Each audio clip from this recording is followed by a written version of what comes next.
Belle bonjour les amis, je suis Liv, dénicheuse de talent avec intention. Et si on parlait d'un essai fondamental dans le féminisme intersectionnel?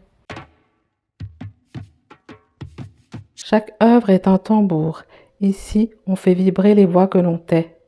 Femme, race et classe est un essai féministe écrit par Angela Davis. Angela Davis est née en 1944 et c'est une militante afro-américaine pour les droits civiques des Noirs.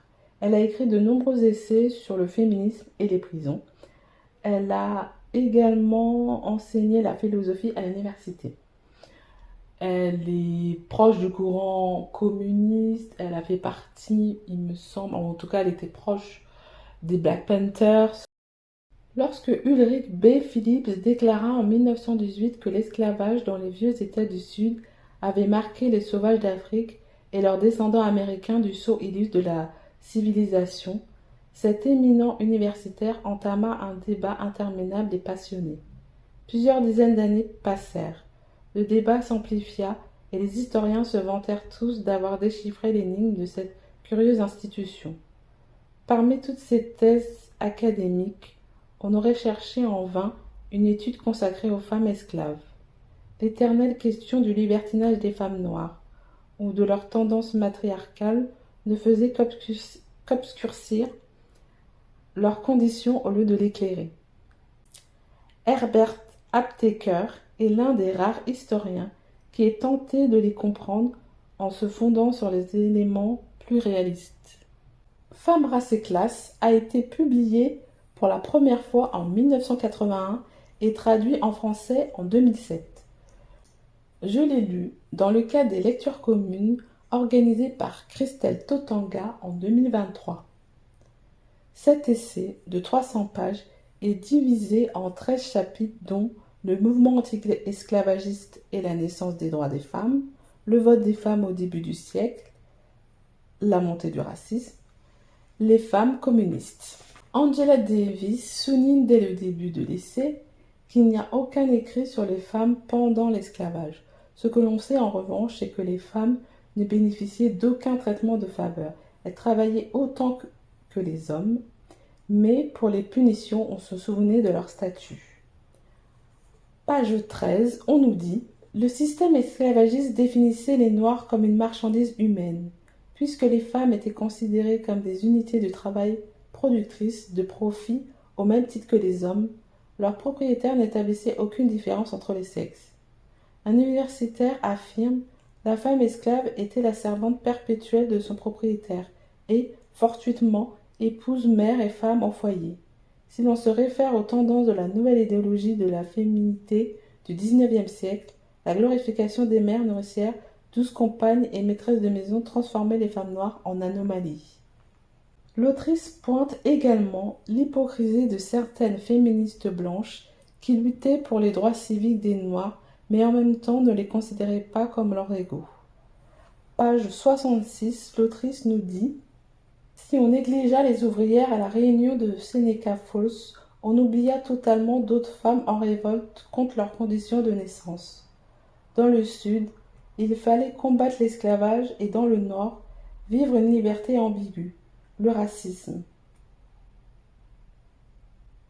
Alors que les responsables de la Seneca Falls comptaient au moins un homme noir dans leur rang, aucune femme noire ne se trouvait dans l'assistance. » Et un peu plus loin, l'autrice nous dit « Mais ce problème n'était pas nouveau. Les sœurs Grimké avaient déjà critiqué un certain nombre de sociétés de femmes anti-esclavagistes pour leur silence sur la condition des femmes noires et parfois pour leurs propos ouvertement racistes. » L'autrice souligne un autre paradoxe concernant le corps des femmes. En effet, au moment où les féministes blanches se battaient pour le droit à l'avortement, les femmes racisées, notamment les femmes noires ou issues des Premières Nations, étaient stérilisées de force.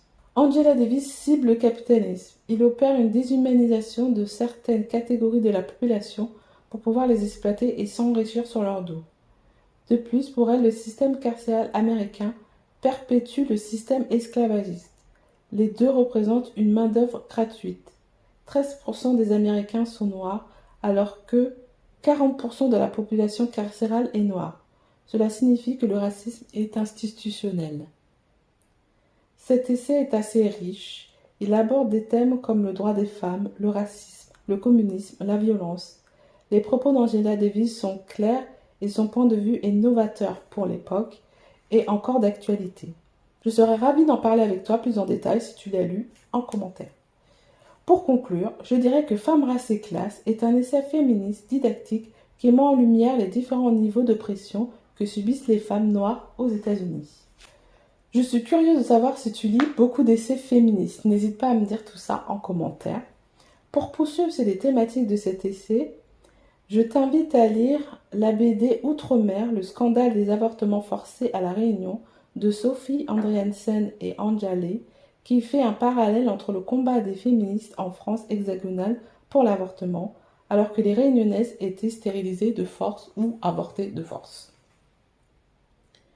Je t'invite aussi à lire Ne suis-je pas une femme, femme noire et féministe de Bell Hooks, qui fait un état des lieux du féminisme. Je t'invite à lire aussi le témoignage de Frédéric Douglass qui s'appelle Vie de Frédéric Douglass, esclave américain, qui est un des premiers noirs à accéder à des fonctions politiques. Je t'invite également à voir le documentaire 13th Amendment d'Ava DuVernay qui décrit avec brio le racisme institutionnel du système carcéral américain. Les mots des livres déchirent tous les silences. L'homme qui lisait des livres de Rachid Benzine. Merci d'avoir regardé la vidéo jusqu'au bout. Laisse résonner le tambour. À très vite pour de nouvelles vibrations culturelles avec intention. Psst, je t'invite à aller regarder ma chronique du film Mukanga, celui qui soigne.